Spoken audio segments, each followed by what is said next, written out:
Welcome to the Redemption Podcast, Tales of a Virgin, a Playboy, and a Stripper. My name is Monique DeLeon. I am Matthew. And I am Donovan. No, I'm Donovan. These are the conversations you've always wanted to have, but you were either too scared or didn't know how to start. You will hear, what are we talking about again? Oh yeah, we're going to be sharing the forbidden with freedom, right?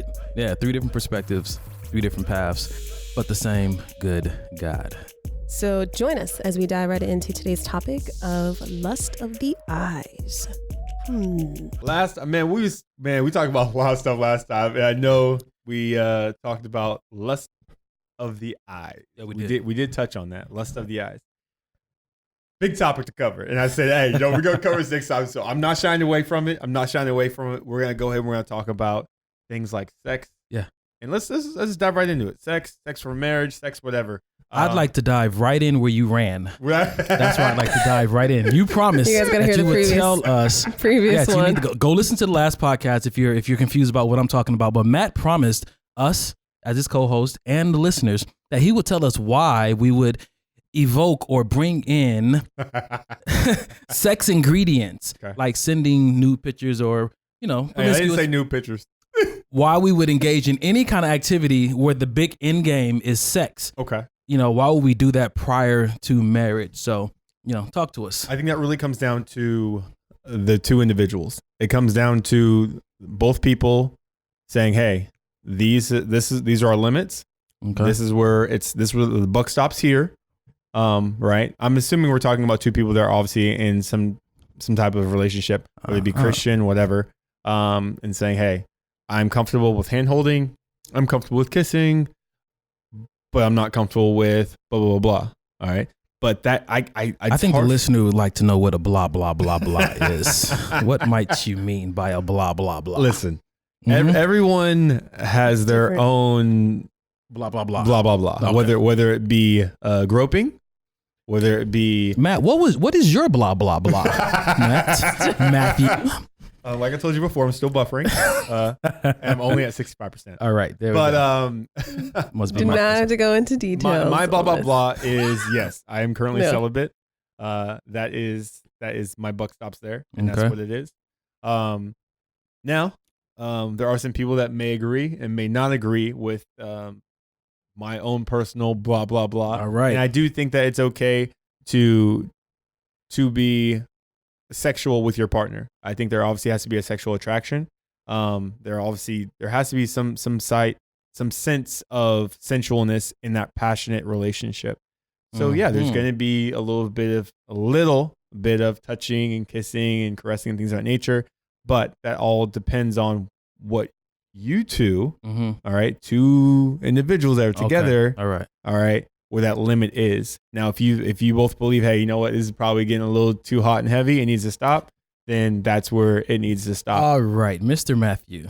Okay. So this is the thing. I keep hearing you say the word limit. Okay. In our previous episode, I asked you, how do you know your limits when it comes to drinking? And we kind of all agree, like, you got to pass the limit to know, like, hey, my limit was back there. Yeah. Because now I'm in a place that I shouldn't be.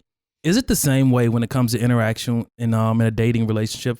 Find out what your PDA limits are, or where your personal intimacy limits are. Like, how do you know when you've gone too far for you personally? And do you feel like we are mature or responsible enough to set our own limits, or does the Christian culture need to let God set those limits? I mean, I don't think you need to experience something in order to have a limit for it. Okay. Tell us, please. So that's what I'm saying. Like, for instance, sex. I don't think you have to have experienced it to know that's too far. So that's why it's like, yeah, I don't. You definitely would say that, Monique. Yes, you want to explain to the listeners why you would say that? So for those of you who don't know, so I am a virgin and I've never had sex and I'm waiting for marriage. And so that's why for me, obviously that's not something I'm going to do. And that obviously is a limit, even though I have not experienced it. So that's what I'm saying. So I don't think there's things that you... Who set that limit? God. Exactly. That's what I'm asking. Like, is God setting our limits, or are we like, okay, with this person, I can go this far? So I think, and there's always the why, behind it. And this is, for me, this is something that God is asking Yeah. of me not to do until I'm married. Okay. And so because of my love for him, Okay. and I'm choosing to surrender this area of my life to him because I know that I will be blessed in the end, because there's always a blessing attached to every obedience. So that's why that's my why. Okay. Okay.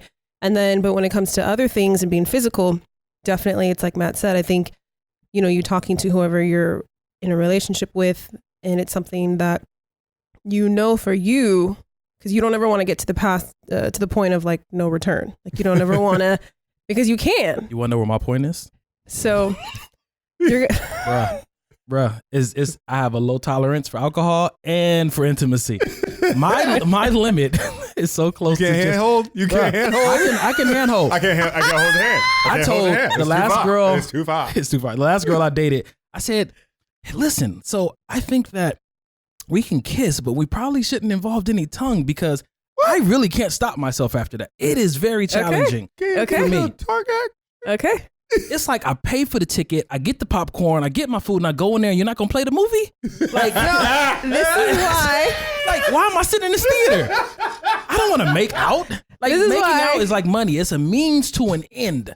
Nobody just wants to make out. And so for you, but I mean, I see nothing wrong. I'm fine Oh, boy. kissing. Sitting in a That's all you theater had. You know, with a black screen. And, When that's all you've had, you ain't got no problem with it. Listen, that's all. Yes. but it's different for everybody, like you're saying, though. I guess with my past and just, you know, just the ideas or just the fantasies that I've had the opportunity to share and to sell and all those kind of things. Like, I think that, yeah, maybe that's why I'm just like, okay, I'm familiar with this road. Like, let's just keep going. I know where this goes. Because you know where it goes. Exactly. Yeah. I look at it like this. So good. Listen, sometimes, all right, it is not best. It is not in your own best interest Mm-hmm. to really start pushing those limits, because you already know. Listen, it's gonna get taken too far.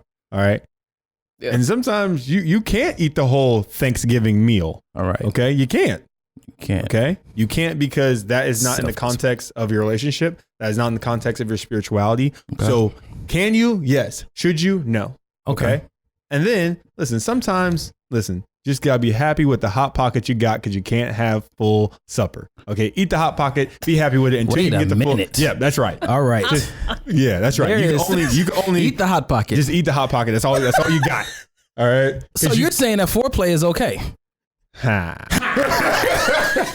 That's what I'm hearing. Is that what we're mentioning here to our listeners, that is foreplay is not sex? So I believe. yes. Okay. That anything you do in the context of a relationship, you should clear it through the eyes of scripture first, Okay. and go from there. That's what I believe. I'm not here to judge anybody. I'm not here to point a finger at anybody to say, well, you shouldn't be doing this, because I'm not in your relationship, man. Whatever you do, because listen, I could tell you, All right. oh, this is what I do. And there's going to be 5 other people like, remember that one time back on 2007 where we used the back of that car right there? That's not what you did then, did it? How old was this woman? Gee whiz. Matt. Got the cougar chaser in the building, ladies. So bad. Grandma, turn off the podcast. Yeah, Grammy, don't listen, Grammy. Man. But yeah, so It is. You need It's to a filter it through conviction God. of yes. And like you're saying, definitely, Well, on the inside, Mhm. like when this is, like you said, it's getting too hot. and I've actually been there where in scripture says don't grieve the Holy Spirit, and I know that I've felt it, Yeah. but that elated feeling in the flesh is so strong sometimes. Like, I don't know where you guys come from, but my culture, very big on this game called Just the Tip. And you know, we're like, how far is too far? Like, if I don't like, listen, if you got the tip out, it's too far. yeah, all right. So what I've learned. If I can't handle, tongue kissing in a very aggressive, self-disciplined way, I mean, I've definitely just, at that point, I'm honestly, you ever heard that comedian say, I just slipped and fell into some, like, I'm honestly trying to provoke that and then fall back and be like, it wasn't my fault. But I mean, in all actuality, I mean, the point that we're making here when it comes to sex, it's like people will define it in many different ways. If there's no penetration of a hole, or if there's, as soon as you get aroused, something is wrong. The Bible says something about if you look at a woman in a lustful way, you've already committed the sin. And so my homeboys are like, if I already committed the sin by looking, I might as well go ahead and do the whole thing. Yeah. But why have I remained abstinent or celibate? And I know there's a difference. Monique, can you define the difference between abstinence and celibacy for our listeners, please? So abstinence would be someone never having experienced sexual intercourse. Celibacy, those who are choosing now to abstain until marriage. Wow. That's how I would definitely define. I promise you, I did not know that. The difference between the two. So what am I? Celibate. Okay. I can't be abstinent. Huh? She goes, wow. He goes, nope. Okay. You're celibate. Yeah. Yep. I'm abstinent. You're celibate. Okay. I mean, yeah, and I'm okay. I'm okay with that. You know what I'm saying? Yeah. Because I was under the impression that your virginity can grow back, but Monique has told me plenty of times that it can't grow back. And you know what? I'm just gonna take my lot in life. The last time I've actually had intercourse, you know what I'm saying, it's been almost 10 years. You know what I'm saying to you? But it hasn't been pure. And what I've learned on my path is that my conviction has led me to, it's not about, if I actually have had sex with a person or not, but was it pure? Because for me, I had people ask me like, why don't you just hook up with girls and stuff like that? And for me, it's grown so far beyond just the physical, I just want to get one off real quick. People carry spirits. People carry energy. People carry all kind of stuff with them. And sex was intended to mesh two people together. And so when I look at it from the spiritual ramifications of what sex can actually do, it can bring union. That is what it's intended to do. And I have to think about, do I want union with this pop-off that I just met at the bar? Do I want union, with, my ex just because I'm lonely tonight? Because I take them and everything that comes with them. And so that's one of the things that really helps me be self-disciplined when I'm looking at somebody like, man, she look good. You know what I'm saying? But the Holy Spirit starts showing me everything that comes along with her. And I'm like, I'm good. I'll be all right.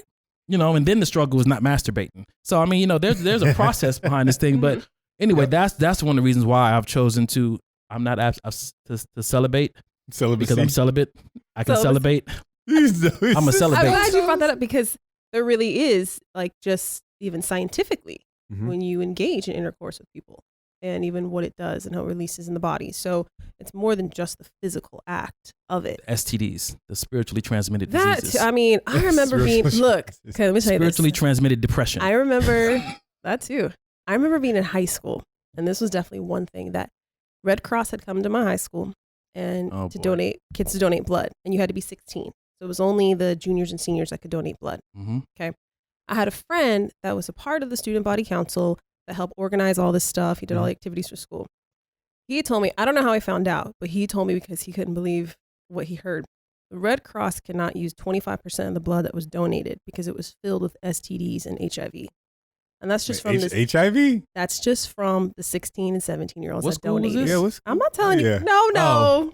First of all, no names. Okay. That's nasty. You had in a previous podcast, I recall that you and Matt went to the same high school. She's older than me. I wasn't there yet. Wow. But what I'm saying is, hearing that was one of those things where it was like, yuck. Like, I'm clean. Like, do you know what I mean? Like, that's what I'm saying. Like, it's like, wait a minute. Like, I am not. The blood of Jesus, can it cleanse everything? Yes, it can. But what I'm saying is I'm talking about it in the natural. And so at that moment, being a teenager, this is what I'm talking about, even in my own mind as a teenager Got you. I'm good. I'm just. So it was like scared straight. Not scared straight. You were scared. Scared abstinent. No. Scared abstinent. She got a chastity belt right now. I'm an abstinate. I don't want to do it. No, but it was one of those things where it was like, I'm good. And even just the fact of like, there's not a man. For me also, I see it as this too. Like, this is such a gift that I'm able to give my husband. This is true. And that there's not a man out there that could say, oh, Monique, I already had some of that. Like, there's nobody that can say that. And I like the fact that I'm able to give all of me in every way to the man that I'm going to marry. And so this is something that I definitely have held on to. That reminds me of like during the holidays or birthdays where I give people gifts. I'm a guy, so I don't really do the wrapping of gifts and, the paper and cards and stuff. So that's probably how my gift is going to be to my wife. Like, it's kind of unwrapped already and been used, but it works. I think, yours is all packaged with a bow on it. I mean, if we're going to use that analogy, I'm clean. Mine's and I have a beautiful gift to give. I'm just like, could you take it? Let me tell you what happened. Whenever you have to explain when you give somebody a gift, she knows I'm going to tell you what happened. See, I didn't have a lot of time to pick something out for you. And it's like you said, that is the beauty of, being, when you give your life to Christ and how it's something that every day's new, and you can start over in God. So you're saying And I should not physically, obviously, I should not marry a her yet. virgin because she's going to be like, well, my gift That's not what I said. is better than That's yours. not what I said. Well, No. here's the thing. I didn't lose my virginity until I was already 18. Okay. My parents thought I lost my virginity before I ever lost it. I remember I was 16 years old and I was having a conversation with my dad, and he's like, "Well, you already know. I'm sure you've already had it by now." I was like, "What?" He's like, "Yeah, you know, I'm sure you've had sex." I was like, Oh. "No." And he's like, "Oh, good for you." When you hear that from your dad, You know, I feel like it's the opposite though. Sometimes they'll say like girls don't have sex, but when boys do it, it's like, yeah, you got some. Exactly. They got to get it from Yes. somebody. No, that's true. And that's unfortunate because I've known guys that were relentlessly teased and made fun of in high school because they were virgins. And it's something that's taught. Like, you're supposed to, you're a man if you do this. And, you know, people are always under the assumption that if you're a virgin, you're like ugly, socially awkward, overweight, can't get a date. It's like, that's not the case. Clearly, when I met Monique and I found out she was a virgin, I promise you, I thought she was lying.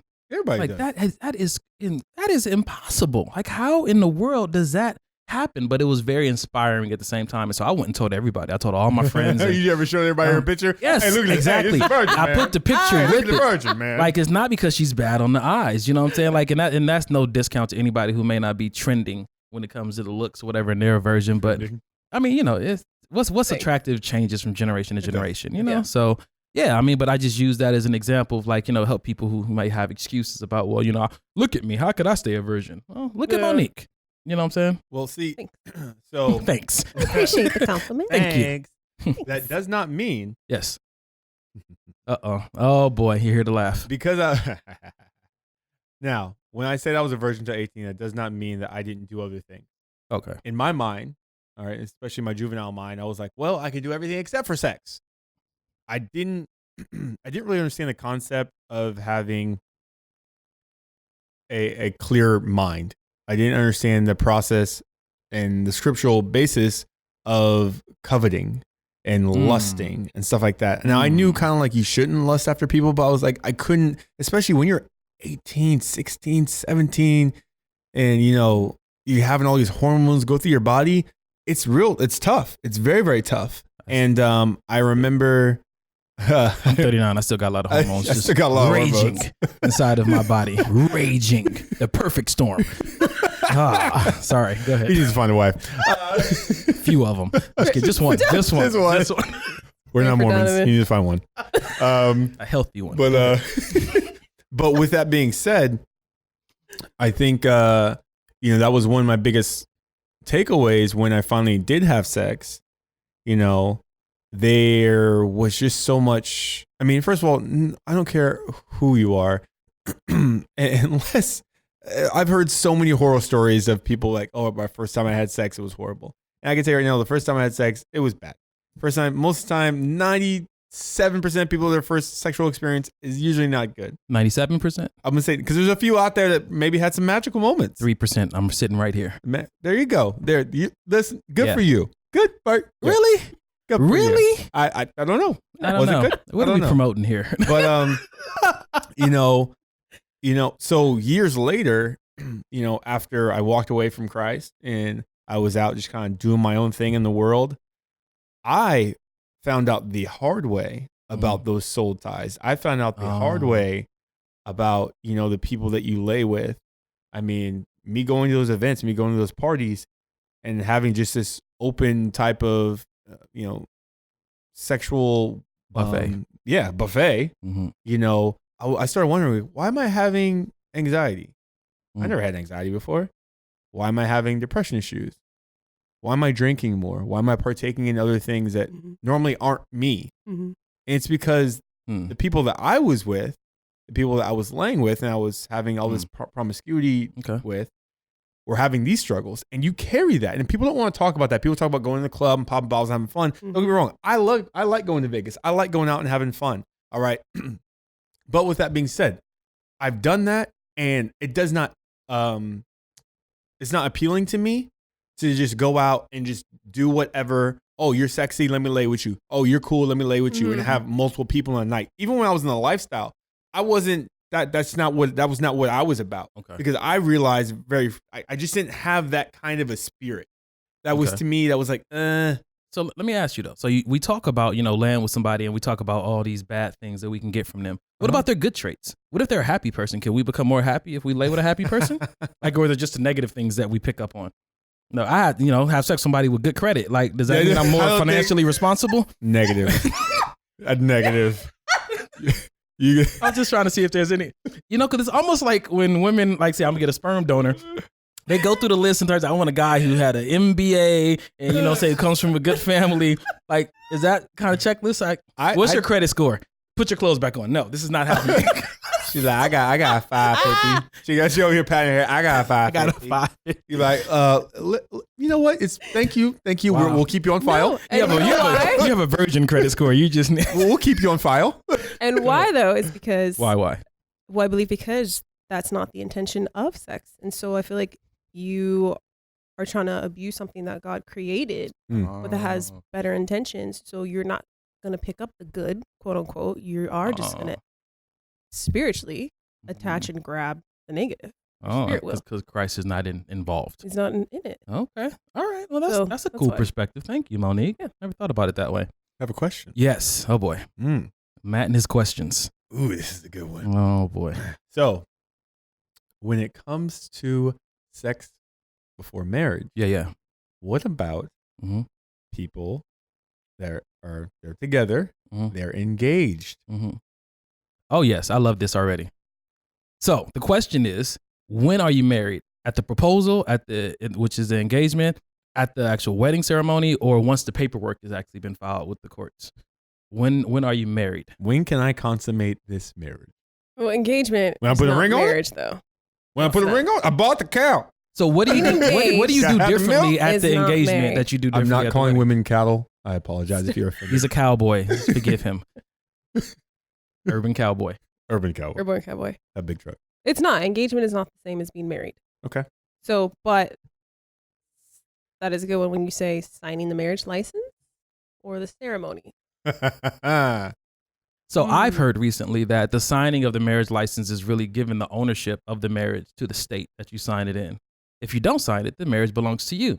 The marriage is yours to do with as you will, because when you sign that contract, it now belongs to that state or that country where you signed it in. And so if you do get divorced, then they have to get involved and separate your assets and all that kind of stuff. But if you're willing to do all that amongst yourself, then there's no need to sign a marriage certificate. And you don't get benefits from your job and stuff. But the certificate is what brings the state into your marriage to have influence. That's what I've heard recently. And it was something to really consider and think about, So I feel like when I say, will you marry me on one knee, in front of her best friends or, wherever I propose to her at, and she says, yes, I do, then as far as me, her, and God are concerned, like, well, we're together. We're married. Oof. That's tough. It is tough. Let's talk What about if she it. changes her mind? That's what I'm saying. Then that's It's- called a divorce. No, but you don't get divorces when you're engaged. I get a prenup and the Yeah, engagement. you don't get divorces. Is an You came engagement in a is relationship with this engagement bag, a you real leave thing? with that bag. Yeah? What? Is an engagement a real Because thing? even when you went to Old Testament times, though, even if you looked at that, Mhm. it wasn't until the ceremony took place.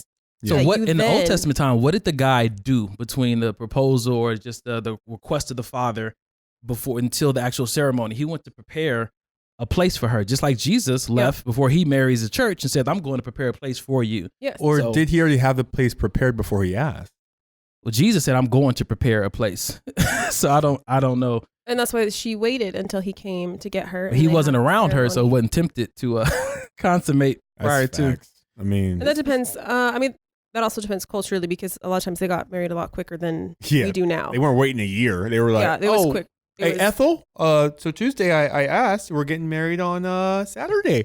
So that's what I'm saying. It wasn't these long engagements that we have in any case. Why are engagements so long? Are you giving people time to really think it out? They're trying to get their money right, man. Get their money right for what? Some people? Yeah, they try to get that money right. Yeah. Listen, So what? For what?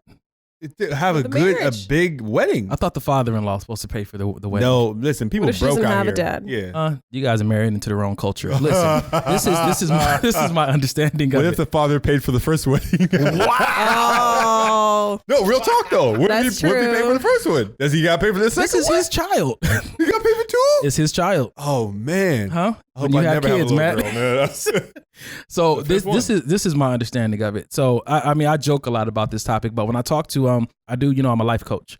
I've been certified to be a life coach, and I'm getting my credentials probably in the next few months. And so I talk to people who are in relationships, and first of all, let me say that I'm happy that people in relationships actually come and talk to me, because there's this stigma out there that if you've never been married, then you shouldn't coach or talk about marriage. And all right, I'm telling people, if you haven't been abstinent for 10 years, you shouldn't talk to me about sex. So I mean, it's all this crazy stuff that people say, but I'm grateful to my clients that come to me. But I always talk to them about when they're struggling with like this whole divorce idea. And I always say, like, before people get married, there's engagement. Mhm. Before people get divorced, there's separation. And those things are really there for you to have a sober moment in your mind to think about, is this something that I really want to do? Do I really want to join with this person? Do I really want to, end this marriage? And so I think that even in my joking, the engagement part is extremely important, because sometimes you can say yes just because of, usually guys go all out about, how they're going to do the proposal. Everybody's there. It's their favorite place. You're eating their favorite meal, something like that. And so they may just say yes because it's like, I don't want to ruin this moment. And then get back in private and be like, ooh, so actually, yeah. I mean, but yeah. Matt, when are you married, man? When am I married? Yeah. The proposal, the wedding ceremony, or licensing? I think the moment we sign that document, I think we're married. That's me personally. But I think that also depends on your partner. If I'm talking to my partner and they're like, hey, yeah, we agree. Or if they're like, no, I want to wait until the ceremony, then that's totally cool too. I'm not entirely worried about that. I've been celibate for some time, not quite as long as you. Okay. But I've been celibate for some time now. That means that I'm not abstinent. I did have sex before marriage.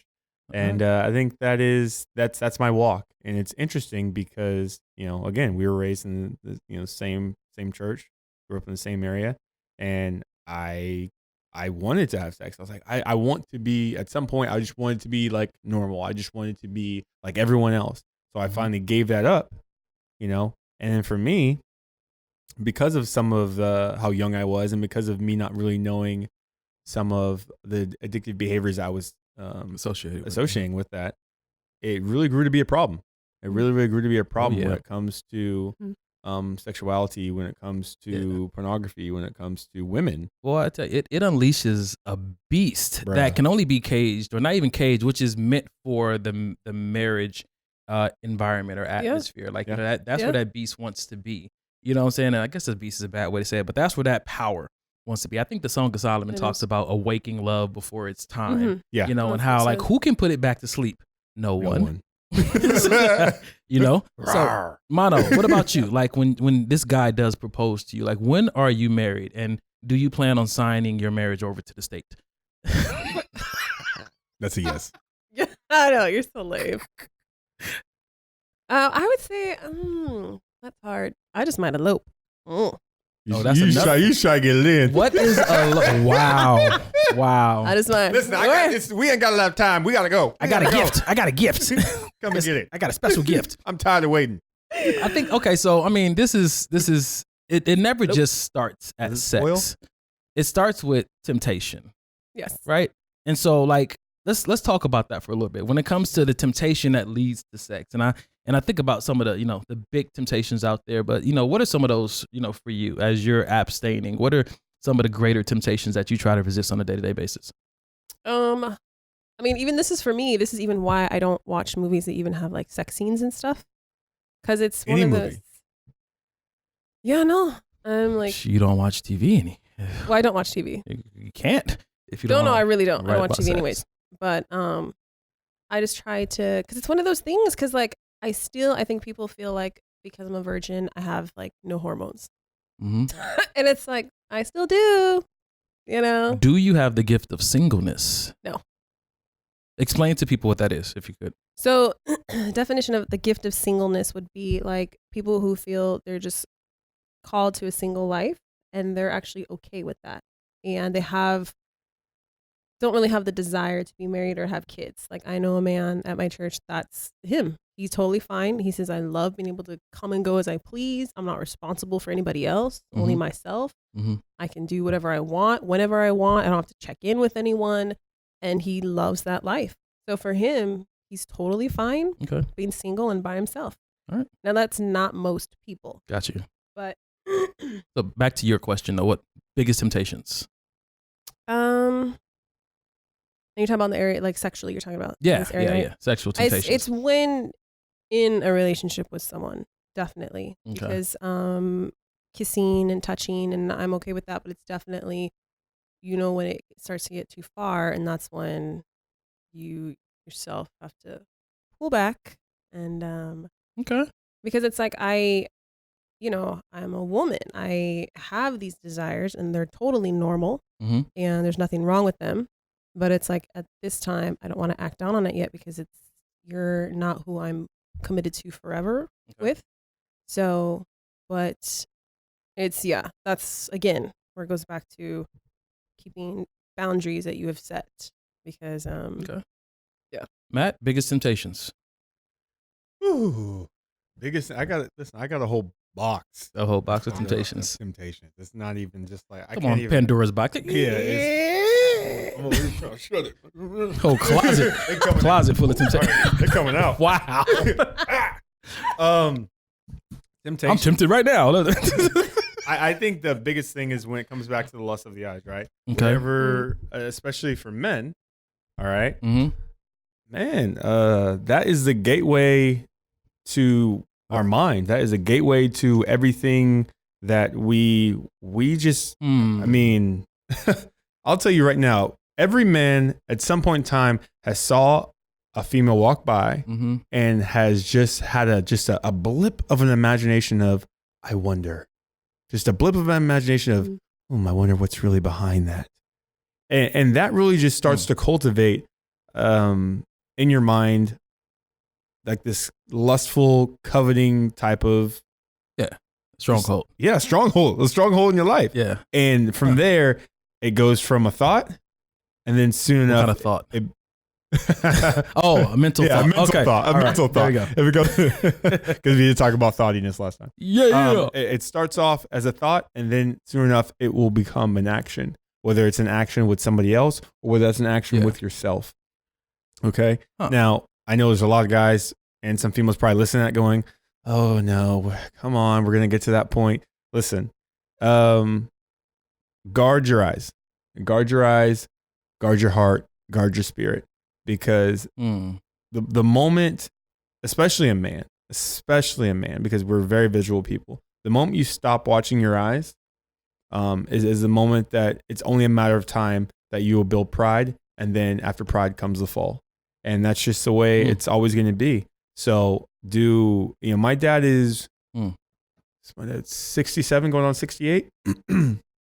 And the funny part is, me and my dad talk very openly about things, and he's my father, and we talk very openly just about life in general. And he knows my story, I know a little bit about his. Okay. And and he told me, he's like, "Listen, don't think that it changes as you get older. It doesn't go away. No, it doesn't. It may get a little easier, but it's only easier if you work on it.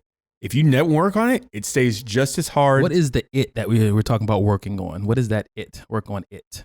Working on the it is really guarding your heart, guarding and making sure that you're not looking at pornography, making sure that you are not engaging in sexual behavior that isn't good for you, isn't good for your partner, is really just meant for your downfall. And I struggle with that. Let me tell you, let me have a confession session right here on this Redemption podcast, because when I was in South Africa, I had a chance to minister to this church, and we talked about temptation and strongholds. And so the Bible is very clear about cast down every thought that tries to exalt itself, right, above God and what he's called you to do. But the way you get to a stronghold from a thought is that it goes from a thought. If you don't cast it away, it becomes a meditation. We're supposed to be meditating on this word, but if we're meditating on this imagination, it goes from a thought to a meditation, then to a stronghold. And that's the process. A stronghold doesn't just come up. It started as a thought that you could have cast away. Yeah. And a meditation is something that you need to just this is your last chance to get off this road. Because once you get to a stronghold, I mean, then the whole church has to come and pray for you, and you got to fast, and you got to get exercise and holy waters. But my struggle here is that when it comes to thinking about, okay, how do I resist this temptation that I really don't want to resist? Because after being, what am I, abstinent, celibate? What am I? Celibate. After I celibate for so many years, my struggle has been like, oh God, does it still work? I'll be real with you. Like, I'm starting like, oh man, like I don't wake up with the morning wood like I used to. Like, can we talk about it? Uh-huh. All right, cool. And I'm like, God, like, okay, so I have this member of mine locked away in this back room, like you cannot come out and play. But every now and then I feel like I need to go feed him because I might open the door one day and he's just laying on the bed. And so this is a fear that I have to address at some point in my life because I didn't plan on being abstinent this long. I thought, God, I'll give you a solid year. You'll bring me my wife because you know that I'm serious. Like, hello, Jesus. Like, hello, decade. Like, can we make a move here? But I'll be real with you. Like, I get to that point, I'm like, man, I done had conversations with my mentors before. Like, hey, so is it true that if you don't use it, you lose it? Like, does that exist in the heavenly realms? And so he's like, God will supply all your needs according to his riches. Like, listen, Lord doesn't listen. The Lord doesn't. I asked my mentor, I said, okay, I'm gonna have a sober moment. I read the Bible that day. I was feeling real spiritual. I said, I went to his office. I said, do I have the gift of singleness? He said, do you desire a woman sexually? I said, I do. He said, you don't. I said, wait, it's that simple? He said, yes. It is. I do. That means you don't. I was like, okay, so what am I doing here? Like, why? Like, this is not my first time, trying the celibacy thing. I started back in 2004 with ex-girlfriend who was Seventh-day Adventist. It was her idea. And so we tried it, and I did like, a year. Like, nah, it's not working for me. Nah, I did like 3 years. Like, no, it's not working. I did 2 years. Like, no, it's not working. Those are like prison sentences. Yeah, bro. I did a year in the state. I'm a third strike. You know what I'm saying to you? So, maybe that's why I'm in it. Is this a life sentence? Jesus. No, I'm just kidding. No. So my thing is that, of course, we're supposed to stay in this place, but it's hard for me to enjoy this celibate state when I have these other desires. And it's hard for me not to try to keep him well fed in the meantime because of this fear that the enemy keeps whispering in my ear, like, hey, you got to do something in the meantime. So, and you want to speak to that topic? I want to speak to it, but first I want to allow Mo to go. No, I mean, it's going to always be there. And the temptation is not the sin, because being tempted is not the same thing. It is actually, giving in. Yeah. Okay. So that, just want to state that first. But no, I have a friend that, same thing.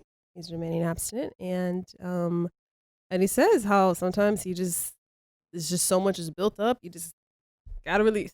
And I gotta take care of it myself. He's all, I do it because just physically. He's like, you just physically, and and if it's something that you and what I remember praying to God, asking him, just God, just in the holy moment, read the Bible all day, just take the desire away. Just so I can make it through this, and then the desire was gone. I'm like, bring it back. No, you don't want that desire to go away. Yeah, so I mean, I need to speak this to these younger men who might be struggling. Like, just be quiet. Just be quiet. Don't be saying all this stuff you don't mean in a moment. Yes. Jeez, Matt. Man. Okay. Oh God. Still buffering. So when it comes to the desire, no, I don't ever want the desire to go. I believe that God has made us to have that desire in order to be fruitful on this planet and to really just have life. And that's life most abundantly. When you could lay next to your partner after having that beautiful night together and you look over them, they're beautiful and they're elegant and they still got that morning dew in their eye, but you don't even care because they're just so amazing. Yeah. That's what sex is made for. It's made for those moments. Now, it does not mean that those urges, without having that person there, are going to leave. You will still very much have that. I think that you're supposed to have it like simultaneously, right? Like, just because you're married to a person doesn't mean that's the only person you find attractive. Correct. But it does not. You have to guide yourself back to that person that you know that you are married to. Because if you're allowing yourself to just harp on, Well, yeah, I mean, Tisha's always been real cool. I mean, thoughts wander this and- I mean, you know, thoughts if wander. Matt's wife's walking around in yoga pants, I mean, how am I? Per our last podcast. Yes, per our last podcast. She may be walking around in yoga pants, but I'm gonna tell you right now, she's gonna remember when we talked about the first podcast. I was talking about the hidden veil Yeah. of the sweatshirt, The the butt hoodie, flap? yeah, the booty flap. That's Wow. My wife's gonna have She one of those. So if you out there, Apron on Or, backwards. just know that you're gonna be wearing one of those. Don't worry, I'll have the long tees just to cover. Oh, don't worry. Wow. Okay. Um, Yes, Matt. So, Yeah. yes. Sorry, we got off The track. just a little bit. temptation, though, is The temptation- always going to be there. The temptation will always be there. Temptation Yeah. is I don't want to say stronger for men. I would say it's different. I'd Okay. say it's different. Different. Yep. Don't how do I say this?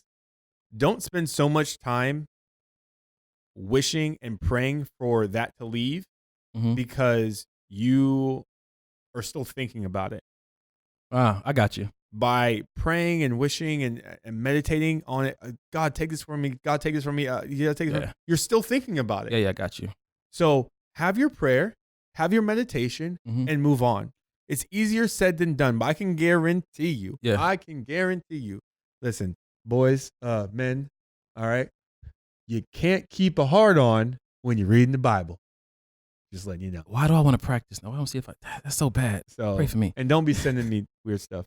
But yeah, it's true. I think you that can't. part of that, like what you're saying, like don't think about it so much. I think that's part of why I'm such a good entrepreneur, because I'm giving my mind something else to do, and that's energy. Like when I used to have sex on a consistent basis, like it takes a lot out of you, mentally, physically. You know what I'm saying? See, I can't. Yeah. You know, I'm working on my third book. I'd probably still be on my first paragraph if I hadn't chosen to be abstinent, because all my creative juices is about to flow into a different kind of vessel. Mhm. You know what I'm saying to you? So I think that part of my entrepreneurship and the stuff that I have been able to accomplish has been because I haven't been sharing or spreading myself so thin across my culture. You know? It's true. And I think that when it Good. comes back to like temptation, you guys talked about your biggest temptation. Some of my temptations, the biggest ones are right at work. Like, it's just like, I mean, at my job, you know what I'm saying? It's like something very simple. It's just like, women are beautiful. Like, I'm so Yes. glad that God made them. You know what I'm saying to you? Like, you know what I'm saying? It's just, Wow. it's a beautiful Yeah, we are situation. representing the female population. right here. represent, and so if we lighten this up just a little bit, what are some of the environments, real tangible environments that you struggle with temptation the most? I think mine would be work and gym. I would say gym isn't. I would say it's probably third on my list. Okay, whoa. Because I'm really in the zone when I'm at the gym. Me and you've worked out together. I'm in the zone. Yeah, Matt doesn't like to have fun at the gym. He Yeah, doesn't. I'm in the zone. I got my hat on. I got my beats on, and I'm going. That's because Matt is the eye candy at the gym. I just figured it out. That's why. Okay. I'm in the mirror practicing my posing. Just kidding. But I would probably say the gym is number 3. Yeah. Number 1 is just, man, just everyday life, going to certain places like Target. I don't know what it is about Target. Yeah, Target be having it Target. popping, son. Yo, Yes. Real Target? They get dressed up to go to Target. So- They do. Hey. It's not like Walmart, is it? Yeah, no, Walmart. No, Walmart. No, don't sleep on Walmart in Texas though. You go to the South, Walmart is the Target. Like Wally, yeah. Wally, It's Wally World, man. Wally World in the Texas, boy. Okay. So, yeah. What's your number 2, Matt, after Target? I can't even right now. Yes. Number 2, the beach. Oh. The beach. Because it's already there. Man, the beach doesn't bother me at all. It's already there. Man, I'd be one with the water at the beach. So- Mine, no. Under the beach. What? I don't. I think Right now when you're recording this podcast. no. I'm not tempted in that way. It has to be when it comes to. I don't look at a man and lust for a man. Okay. Okay, because I just don't. Especially if I'm dating someone or in a relationship. Mm-hmm. That's for me is where the temptation would come. Because How does it show up for you though? What is it? well, I that- mean, my thoughts, because my thoughts will still Mhm. wander, and of course, wondering what it feels like and how would it feel with him on top of me or in me. Like, that's what I'm saying. Like, that's where that is why temptation is in direct correlation and relationship with our imagination. Like we can use our imagination for anything that we want, you know? So like I like that. I like that, the visualization so it's part. more of that for me. It's not being, I mean, I see good looking men all the time. I get hit on by good looking men, but I have no desire for that man. So I got to question it. So would you ever marry someone that you've never been tempted by? No. No. Okay. Because I haven't been tempted by it, that means I'm not sexually attracted. Like you're not a struggle for me at all. So this is definitely not any chemistry. This ain't gonna work. Yeah. Bye, Felicia. So but I want to bring up something though. Matt said earlier about the gym. He's not fun in the gym. I'll say that again just to reiterate. There was a lot of wonderful things happening in the gym at the time that I worked out with him, and he didn't notice any of them because he was looking at himself in the mirror. Now, Matt, for those who don't know who are listening, Matt is a bikini. I mean, not bikini. Whoa. He's a bodybuilder competitor. So he's a physique competitor. So physique competitor. We've talked about this. Now, when we're talking about temptation, and then you go to a beach and there's this open show and men are out there competing, showing their bodies, and they're wearing thongs and some of them wearing shorts, and Matt has participated in this. What makes Matt as a competitor any different from a stripper or somebody just wearing a bikini out in public? Like they're all a form of an eye candy. So okay. What is the difference there when it comes to temptation? You're purposely putting yourself out there. You called it a thong. They're called posing trunks. Get that right. Bruh, you can call it whatever you want. If your butt crack has been invaded by a piece of fabric, it's a thong. First of all, I do physique. I do not do bodybuilding. Okay. So my booty crack was not invaded. All right. Okay. I had trunks on. My bad. But my bad. All right. With that. So what's the difference between a badge number and $1? Ooh. On the side. Yes, sir. Yes. I think the biggest difference is, for me, when I look at bodybuilding, I look at like competing. It's you've cultivated your body. You have dieted. You have dehydrated yourself. Mm-hmm. You have been in the gym hours upon hours. Mm-hmm. You were an athlete. You were an athlete in every sense of the word. Mm-hmm. And you've chosen to use that iron therapy to sculpt your body. Now, if you decide to jump on stage and have someone say, "Hey, listen, those lats and those traps and everything is in proportion. Those hamstrings, those glutes, everything is within proportion, and your skin is very shrink wrap look, and we can see all the muscularity, just like anatomy." Then that's what you're being graded on. You're not getting graded for men. Men, you're not being graded on your sexuality. For female competitors, you do get graded partially on your sexuality and femininity. Anyone who knows anything about bikini modeling, they will tell you that. But that's, to me, that yes, it is very aesthetically pleasing to the eye, but it is not the same as using your sexuality to gain funds. Okay. I don't know about that. I don't know about that. But Monique, I'll let you go first. Yes. Well, no, because I was going to ask then. Bikini models, strippers, fitness competitors. If they're all basically wearing the same thing, okay, all on a stage. So then in your mindset, is the temptation different? Is the temptation different? The temptation that you're creating. I can't control if someone chooses to all of a sudden. And then also, is the temptation different even visually? Is it because, No, because I'm not shaking my man meat. Mindset. I'm just. I see what's going on here. All right, let's discuss the real difference here. So you have this competitor on stage who is different from a stripper, because a stripper has an audience full of people dying to give them money, but you're fighting for 3 judges. What are they giving you money for? To give you points. What are they giving you money for? How you look and what they think about how you look.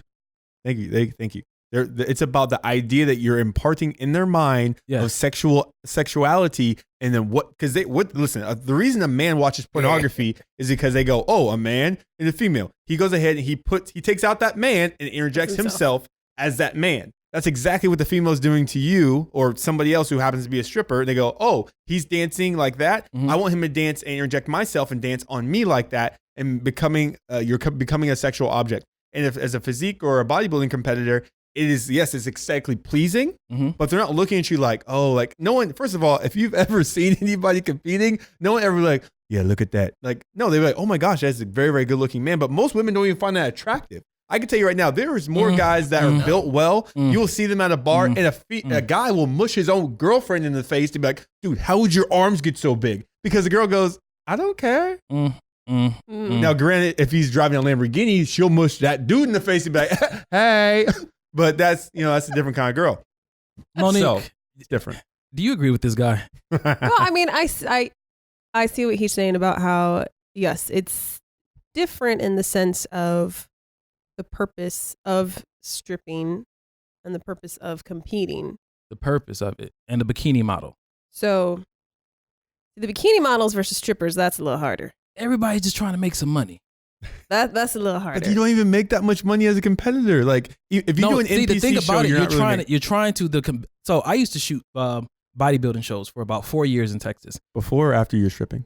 After I was stripping. Okay. Yeah. So I've done modeling, I've done stripping, and I've been a photographer for the competitions. Okay. So that's why I have experience in all of them. The competitors are trying to get their pro card so that they can get sponsors because the money comes from the sponsorship and the merchandise that they sell. So the end game, regardless of how you get there, is that I want Finances. the money. Okay. You heard that, audience? So how is that any different between a guy who has been to school, he played football in high school, he played football in college, and now he didn't make it to the NFL, Okay. but he decided to go and play in the Arena League, and Okay. he's still trying to get sponsors so he can go to a training camp Okay. and to go to the NFL. Okay. How is that any different? That's a good point. He's an athlete, right? I think that pole dancers are athletes. Oh, no. I have a question.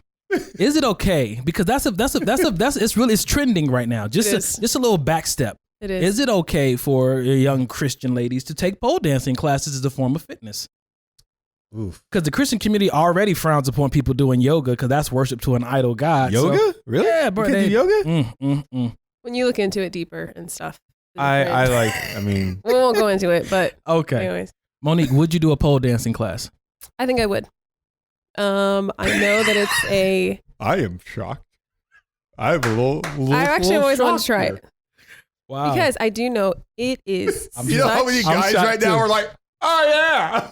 Oh, wow. It is such a hard exercise. It is. Like it legitly talk about using your core so much. It is. I said it is like I've tried it, but I've just seen it. But yeah, ladies. No, have strong legs. I know people that do. I know that's what I'm saying. It's a tough thing. Now, is that something I would only do that for my husband when it comes to it, but the class is a class of women, so it's not like I What if think there's a one dude in the class?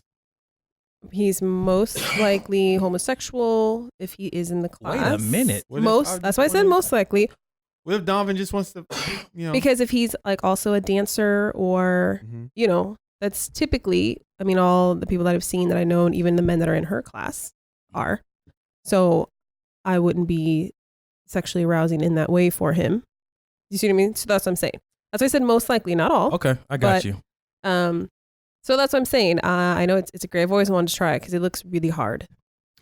I think that this topic is you guys made some very good points. And I think it does come back to, for our audience, is that it is the intention and the heart behind why you do everything that you do, and that really does come down to it. I've seen people, just try different avenues to make money or just for fitness purposes, and, they have different passions. And so I think that does come down to a heart's desire, but it's something I really want to talk about with Monique, because I know that there's, you don't really feel tempted in different environments, but there's this big thing for women as it pertains to people like The Rock and Idris Elba and, male actors or male superstars, Pitbull, you know what I'm saying? And T.I., like, the temptation exists for them deeply in their imagination because they know they'll never get a chance with these guys. But do you happen to have a celebrity crush that maybe tempts you? I do not. I don't. No celebrity crushes? No. I mean, there's a lot of good looking men I've like on screen or the grocery store that I walk by. Like I don't There's a man that you remember at the grocery store? I'm just saying, like, I don't. You Sounds see them? like a crush. Sounds like a crush. No, I'm saying like. He goes there at 5:30 every day. No, whether I'm in the mall or at the movie theater or that's what I'm Who saying. is the I most don't- attractive man you've ever seen? Besides myself. And me second. Um. And our sound engineer. So on fourth place would be. Yes, give it to us, Mano. What you got? Gosh, probably there was one. This had to be years ago, and I actually was when I was street witnessing. There was a man, probably. I was in my early 20s. This is a long time ago. Long. Dang. And who was it? I don't know his name or anything. It's just someone that I was street witnessing to. You know what's interesting? She didn't mention any guys that she dated. Oh, she didn't mention any of the men that she previously. Wow. Wow. How is that? Wow. Okay, there's only been. Oh, wow. They're cute, but I mean, I've seen cuter. How is that bad? Like, if a girl I was dating called me cute, but wow. didn't say I was like. Because you're okay, that's, no. So, Matt. No. Listen here. It's different because when you're dating someone in a relationship, there's so much more than just their looks that draw you and that attract you. So you have not dated a guy that you just like blown away by it, like physically, like, oh my God, you're beautiful. Dang. Wow. Really? No. Really handsome? Dang. Yeah. There have been a I couple know men they that I've listening dated. too, like, bruh. Yeah, when we talk, you talk about all the. I see, because I'm only thinking of take the ring. Like, damn dudes didn't make it. Men that I've seriously dated. Yeah, the couple of them were really good looking. I was attracted to. But I mean, if you're trying to talk about not like a movie star status, quote unquote. None, no. All right. Well, I got a question for you. I'm gonna come back to you though. I have this question for you. Okay. I want to find out what it takes for somebody to be attractive to you. But Matt, do you have any celebrity crushes that you really can't watch because it's a temptation is an issue? Like, what you got for us? Celebrity crushes. Mm-hmm.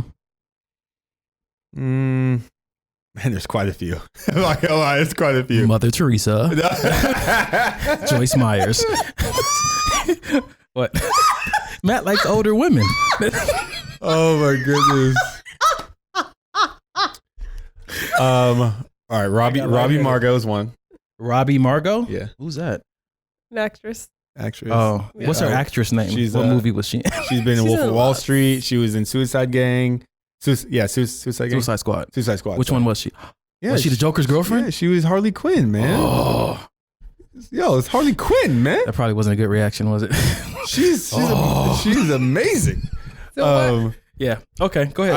I would say yeah. Let me say something to the listeners. You know that you have a crush when you know their real name. Not even their. There's a Harley Quinn from the movie. Like, but when's her birthday? Oh, I have no idea. Sorry. Autophagy. She's like 5'2". Wow. Okay. But I will say this. To go back to what you stated in regards to relationship, has there ever been anyone that you've ever been blown away with? Mm-hmm. Like someone that you looked at and you're like, wow. Yeah.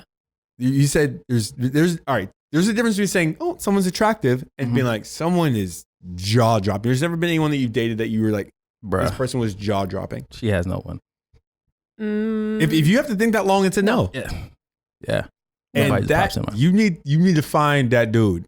You need to find that dude because it's a game changer. Yeah, it is. It is definitely a game changer. I've only had one that I would say legitimately took my breath away.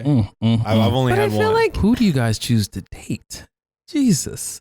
I mean, when I say take my breath away, I mean I almost stroked out. Okay. I almost stroked out. But at the same time, the whole thing is though, it's like it's not based upon I don't love him because of his looks. I mean, I'm not saying you do. Now that is what drew me though. That's what I'm saying. I was physically attracted. Okay. So obviously you need to be physically attracted to the person, but there was all these other characteristics and other things that make the chemistry is so much more than the physical. I'm gonna ask our listeners to go back and listen to our first podcast because if you remember, me and Matt Matt and I were trying to find out what pickup line would work on Monique, and we never did get a clear answer. No. And now we see that she doesn't really find men attractive at all. And so, I mean, I don't know where to go from here. I don't have a celebrity crush because I feel like. Okay, I travel a lot. And just because you don't have a celebrity crush and none of your ex-boyfriends were really attractive. They weren't jaw-dropping. Yeah, you've been hanging around with nickels. But that's what I'm saying. And I think that is the case for a lot of women, though. Why do you think so many times Dang. you have a woman who's so beautiful, so gorgeous, her boyfriend or her husband is not as good looking as she is pretty? Not trending. Okay. Wow. And that is true because we are not so focused on that because it's how does he make me feel? How does he treat me? What is the chemistry between us? Well, That's that can be, you more, can have a crush based on a feeling too. Like, oh, he would keep me safe. Never felt that way when I was watching a movie? because I've dated men that I know I'd be safe with. Mhm. So that's why it's like, Okay, so maybe we're asking you the wrong question. He wasn't Okay. jaw-dropping in how he looked, but when you saw him, you was like, yes, safe, home. Has been able to make you feel that way? Yes. Oh, see, we got to Definitely. get to the right question. She's Okay. not a I think you guy. are asking the But wrong also, questions. Yes. In the time that I've known Monique, I would say your problem isn't lust of the Dang. eyes. Said you had a No. problem. Your problem isn't lust of the eye. No. Right. But it's the overall connection Yes.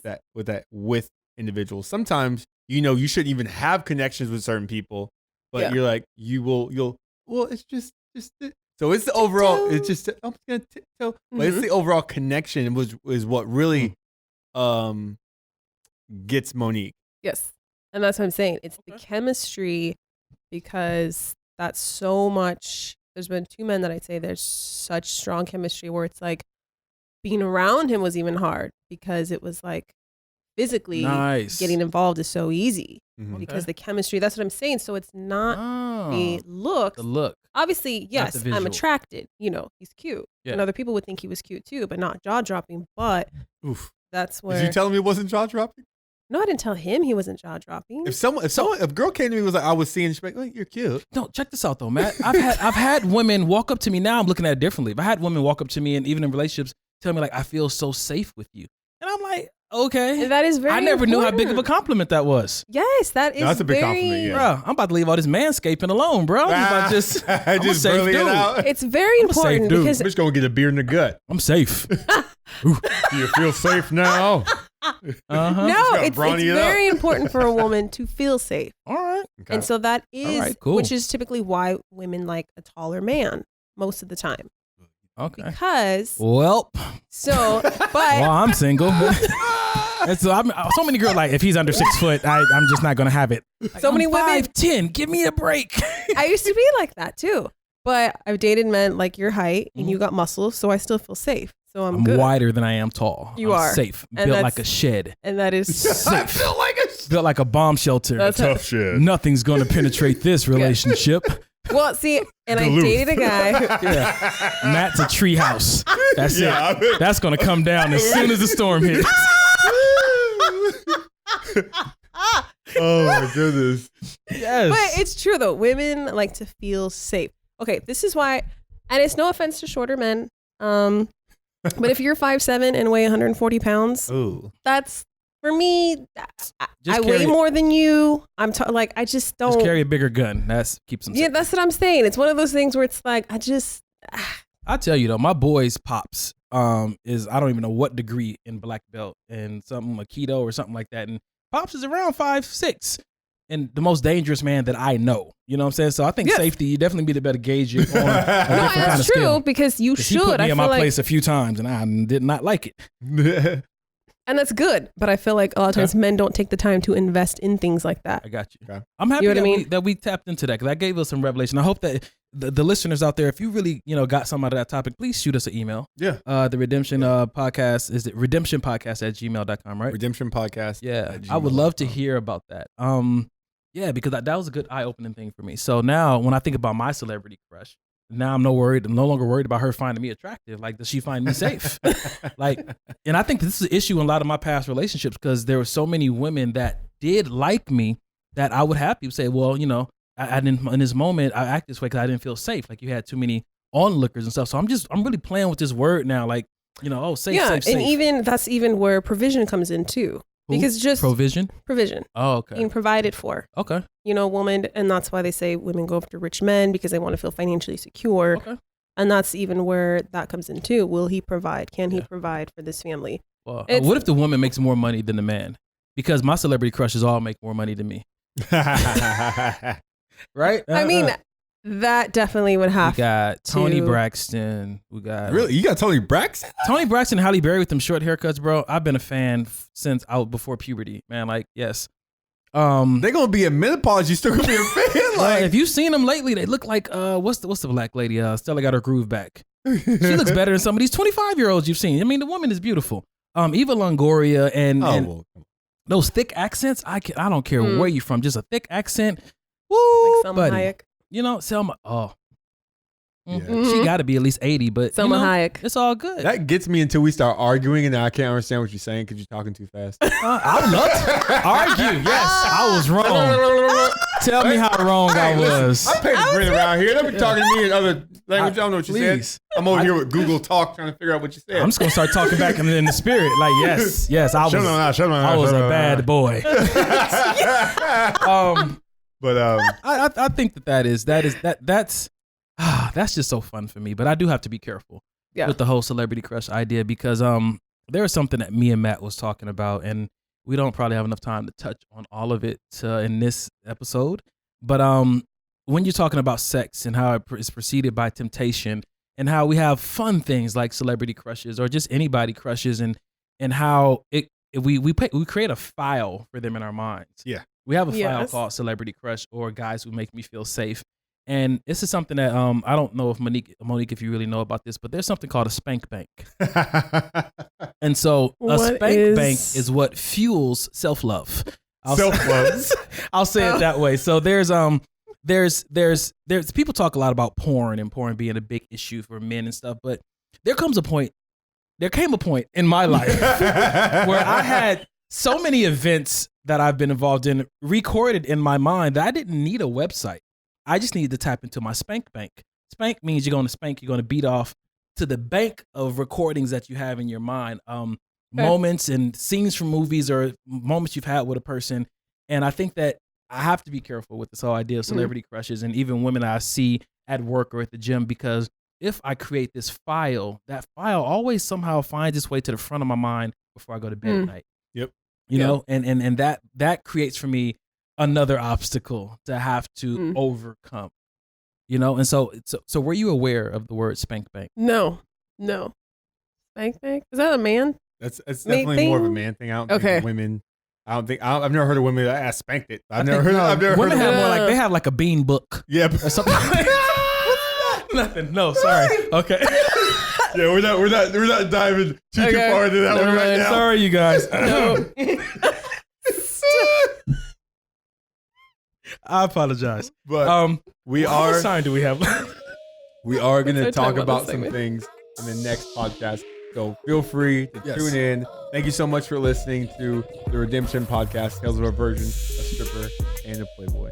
Yes. Thank you guys so much. Please, and again, send an email, like, subscribe, drop a comment below, give us your thoughts, questions. We would appreciate it. And go follow us on Instagram for special teasers and events that we'll be speaking at. You can come see us in person.